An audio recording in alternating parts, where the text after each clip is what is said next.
প্রতি বছরের ন্যায় এবছর একটি জমি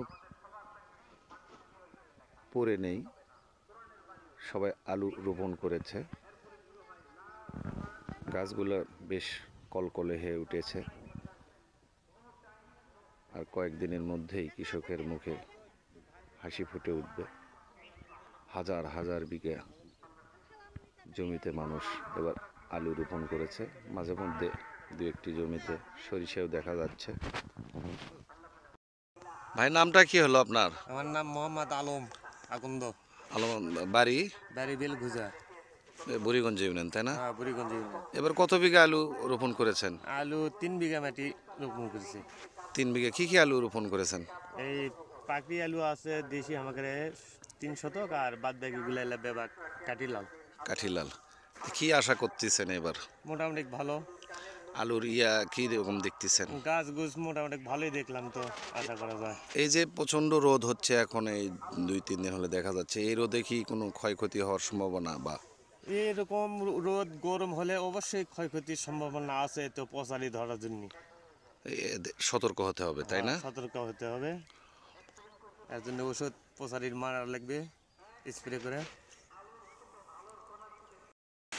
কৃষকেরা একটু চিন্তিত যে এই আলুতে নাকি প্রচণ্ড রোদ হলে পচারি রোগ ধরার সম্ভাবনা থাকে। এখন সেরকম দেখা যায়নি, তবে যারা সচেতন কৃষক এখন থেকেই সচেতনতা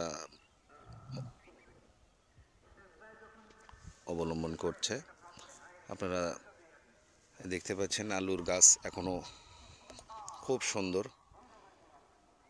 খুব সুন্দর দেখা যাচ্ছে। এখনও কোনো রোগ বালাই দেখা যাচ্ছে না। এনারা পরামর্শক্রমেই আলু রোপণ করেছে এবং যখন যা লাগবে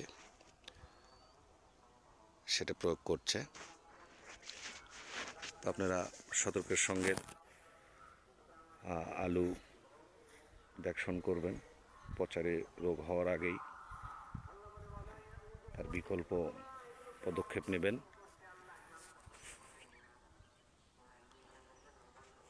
তবে প্রতি বছরে নয়, এবছর আলু রোপণ বেশি দেখা যাচ্ছে।